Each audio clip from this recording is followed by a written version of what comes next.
Hi అండి, అందరికీ నమస్తే. మా పొలం దగ్గరకు వచ్చాను. మా పొలం చూడక చాలా అవుతుంది. చూడాలని చెప్పి ఎందుకో మనసులో కొంచెం బాధ కలిగింది. ఇవాళ మా చేను దగ్గరకు వచ్చి చూడాలని చెప్పి నేను వచ్చాను. ఒక చిన్న సామెత చెప్తానండి, మీరు ఏనండి శ్రద్ధగా. నచ్చకపోతే వీడియో పైకి తీసేసేయండి. ఏం చెప్తున్నానో తెలుసా? ఒక వ్యక్తి హోటల్కి వెళ్ళాడంట. హోటల్కి వెళితే వాళ్ళు కమ్మగానే భోజనం పెట్టారు. కానీ వీడికి కళ్ళు నెత్తికెక్కి ఆ భోజనం విలువ తెలియక, ఏంట్రా ఈ భోజనం అని చెప్పి ఇలా ఇసురు కొడుతున్నాడంట. అప్పుడు ఒక వ్యక్తి వచ్చి, నాకు చాలా ఆకలిగా ఉందండి, ఆ అన్నం నాకు ఇవ్వండి అని అడిగాడంట. వాడు ఇవ్వకపోగా వాడిని కాలుతో తన్నేసి ఆ కంచం ఇసురు కొట్టాడంట.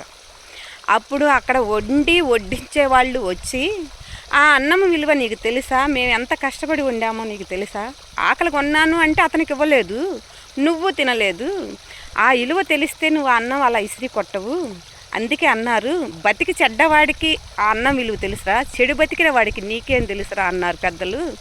అంతే కదా, అన్నీ వడ్డిస్తే ఆకు అణిగి ఉంటుంది, ఏది లేకపోతే ఆకు ఎగిరి పడుతుంది అని పెద్దలు చెప్పారు. నీలాంటివాడికి ఏం తెలుసురా కష్ట సుఖాలు అని ఆయన వైనంగా ఆ వంట చేసే వ్యక్తి ఆ అన్నం విసిరి కొట్టిన వాడికి చెప్పాడంట. చెప్తే హే పోరా అన్నాడంట. కానీ వాడికి 4 రూపాయలు సంపాదించాలే, ఆ కష్ట సుఖం తెలియదు. బతికి చెడ్డవాడికైతే ఆ కష్ట విలువ తెలుస్తుంది, బాధల విలువ తెలుస్తుంది. చెడు బతికిన వాడికి ఏం తెలిసిద్ది చెప్పండి? ఇది మంచి వీడియో అనుకుంటే మంచి కామెంట్ పెట్టండి, ఒక లైక్ చేయండి, ఈ వీడియో ఎవరికన్నా పంపించేయండి. నేను చెప్పిన ఈ మాటల్లో తప్పుంటే నన్ను క్షమించండి. ఇది కరెక్ట్ అనుకుంటే ఒక మంచి కామెంట్ పెట్టండి. ఉంటానండి, బాయ్.